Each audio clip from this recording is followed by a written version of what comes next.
Dan pada saat ini saya akan menyampaikan yang berkenaan dengan silaturahmi. Allah Subhanahu wa taala berfirman di dalam Al-Qur'an, Bismillahirrahmanirrahim. Fahal asaitum in tawallaitum an tufsidu fil ardi wa tuqatti'u arhamakum ulaikal ladzina la'anahumullah fa asammahum wa a'ma absarahum.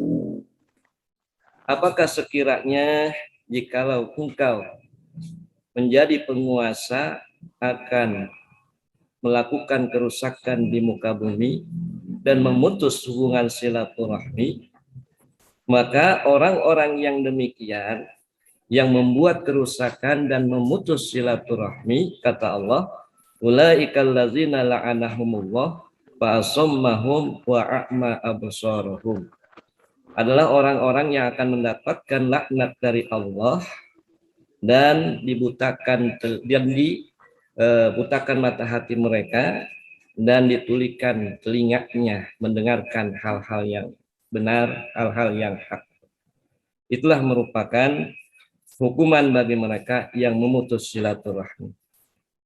Ayat ini menjelaskan kepada kita sebagai khalifah fil ardh, sebagai hamba Allah yang diberikan oleh Allah mandat, yang diberikan oleh Allah yaitu untuk hidup beribadah kepada Allah, maka dalam hal ini tentunya kita mempunyai dua hubungan hablum minallah dan hablum minannas.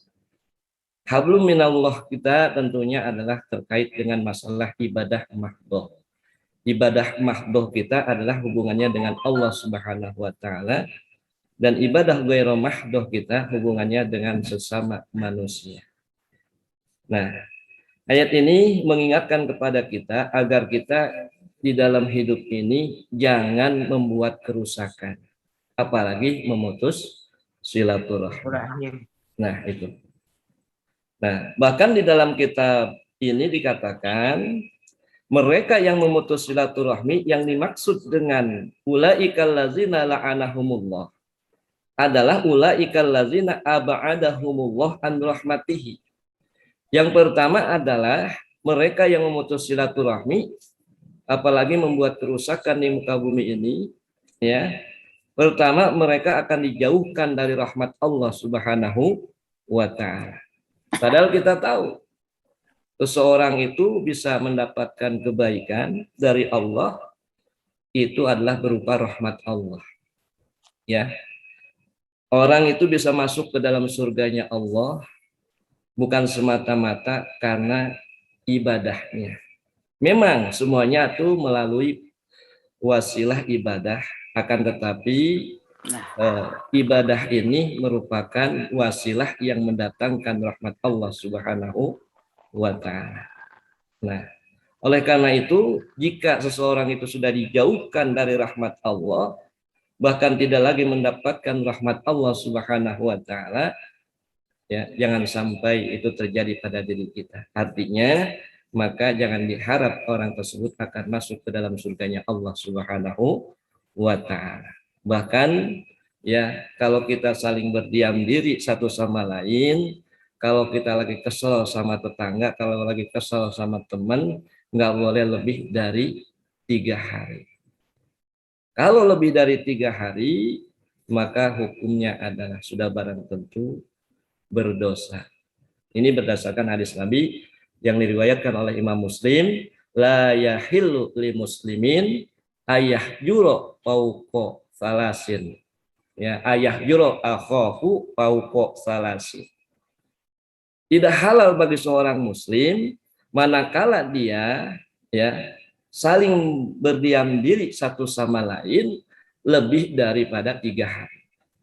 Bagaimana kalau itu terjadi dan ketika bertemu, ya, dia di perjalanan, nah, ketika itu yang terjadi apa?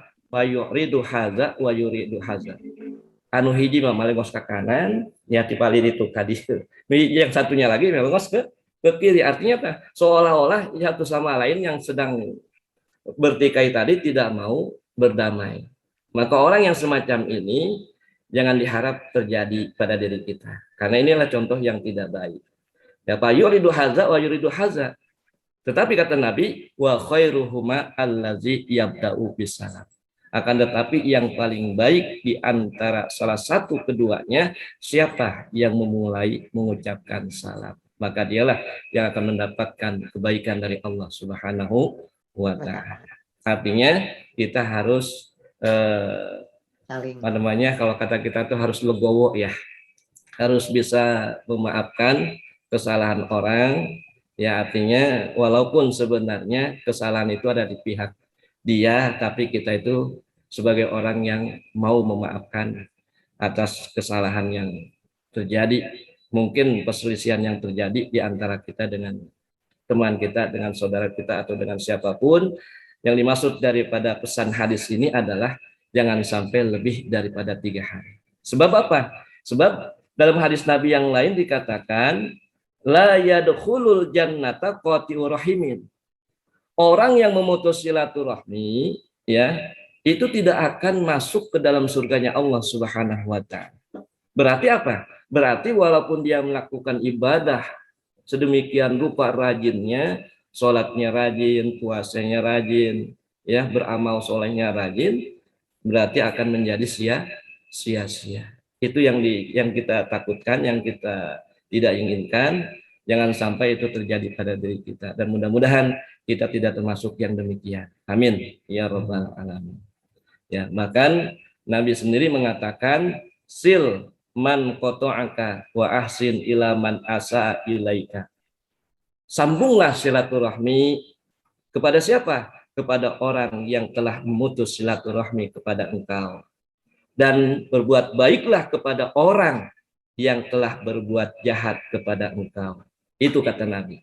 Jadi ketika ada orang memutus silaturahmi dengan kita, ketika ada orang yang tiba-tiba membenci kepada kita, yang nggak tahu jeluntrungannya, dari mana dia bisa membenci kita, atau mungkin karena iri kepada kita, karena ketidaksenangan dengan kebahagiaan kita, atau dengan sesuatu yang kita miliki dan sebagainya, tiba-tiba orang tersebut membenci kita, dan dia memutus silaturahmi dengan kita, seolah-olah kita ini sudah dianggap tidak kenal dan sebagainya. Maka orang yang berbuat demikian, kata Nabi, orang yang mencoba memutus silaturahmi, kata Nabi, sil man ilaman asa ilaika.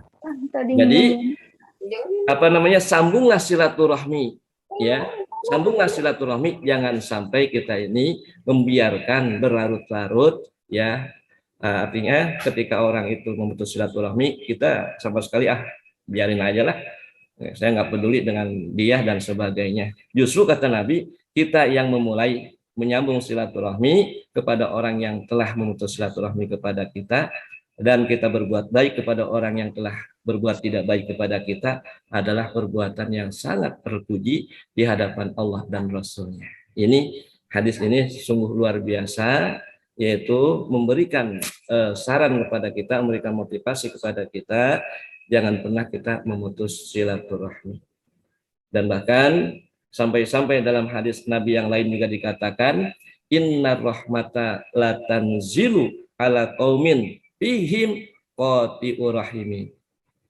Sesungguhnya rahmat Allah tidak akan pernah turun pada satu kaum, di mana dalam satu kaum yang sedang berkumpul, dalam satu majelis yang sedang berkumpul, dan di antara salah seorang di antara yang sedang berkumpul tadi ada yang memutus silaturahmi, maka pada saat itu pula rahmat Allah tidak akan pernah turun.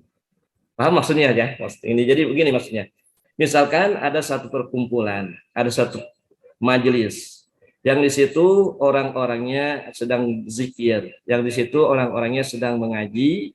Ini kata Nabi, rahmat Allah yang seharusnya turun pada saat orang sedang berzikir, rahmat Allah seharusnya turun pada saat orang sedang mengaji, dalam perkumpulan satu kaum tersebut, ya, dalam satu majlis tersebut, di antara mereka ada yang melakukan perbuatan memutus silaturahmi, entah kepada tetangganya, entah kepada orang lain, entah kepada saudaranya. Maka dalam perkumpulan tersebut tidak akan pernah turun rahmat Allah Subhanahu wa taala. Itu maksudnya, dimaksud dengan hadis tersebut. Ya. Inilah sungguh luar biasa mengenai keutamaan bersilaturahmi, sampai-sampai Nabi berpesan kepada kita ketika ada orang yang memutus silaturahmi, tapi kita sebagai orang mukmin yang baik, sebagai orang yang mukmin yang sempurna imannya, mereka tetap harus menyambung silaturahmi. Sebab di antara kesempurnaan iman seseorang itu ahsanuhum khuluqa. Akmalul mukminin imanan ahsanuhum khuluqa. Orang mukmin yang sempurna imannya adalah mereka yang akhlaknya baik. Di antara akhlak yang baik tersebut adalah mengikuti apa yang diperintahkan oleh Rasulullah Shallallahu Alaihi Wasallam. Dan mudah-mudahan kita termasuk orang-orang yang senantiasa gemar bersilaturahmi. Dan mudah-mudahan kita termasuk orang-orang yang senantiasa patuh terhadap perintah Allah dan Rasul-Nya, sehingga kita nanti di akhirat akan mendapatkan syafaatul uzma dari baginda Nabi besar kita Muhammad Sallallahu Alaihi Wasallam. Dan bahkan orang-orang yang rajin bersilaturahmi, ya mereka akan diberikan oleh Allah kemudahan. Di antaranya itu akan diluaskan rezekinya dan dipanjangkan umurnya. Ya, ini berdasarkan hadis Nabi, man ahabba ayyub satalahu fi rizqihi wa ayyun salahu fi atharihi fal yasir rahimah. Barang siapa yang berkeinginan diluaskan rezekinya dan dipanjangkan umurnya, maka hendaklah ia menjalin silaturahmi. Ya, artinya dengan rajin bersilaturahmi sebagai wasilah, sebagai pelantara, yaitu diluaskan rezeki, dan sebagai wasilah, sebagai pelantara dipanjangkan umur oleh Allah Subhanahu wa taala. Baik secara panjang umur secara maknawiyah maupun secara lugawi. Artinya apa saya katakan secara maknawiyah maupun lugawi? Walaupun orang tersebut telah tiada di muka bumi, tetapi namanya selalu disebut, selalu harum. Kenapa? Karena mungkin ketika masa hidupnya orang tersebut rajin bersilaturahmi. Masya Allah, katanya Pak Pak A, sungguh luar biasa. Ya, dulu ketika masa hidupnya ya rajin silaturahmi dengan saudara-saudara di Tasik, dengan dengan keluarga di sana, tapi begitu ya setelah kami merasa kehilangan dan sebagainya. Walaupun orang tersebut telah tiada, itu akan tetap namanya selalu disebut-sebut. Itu diantaranya makna secara maknawiyah, orang tersebut umurnya panjang. Ya, ada juga makna secara hakikiah di sini bisa saja tadinya itu dia dikasih jatah oleh Allah umurnya 50 tahun, karena rajin silaturahmi ditambah menjadi 54 tahun.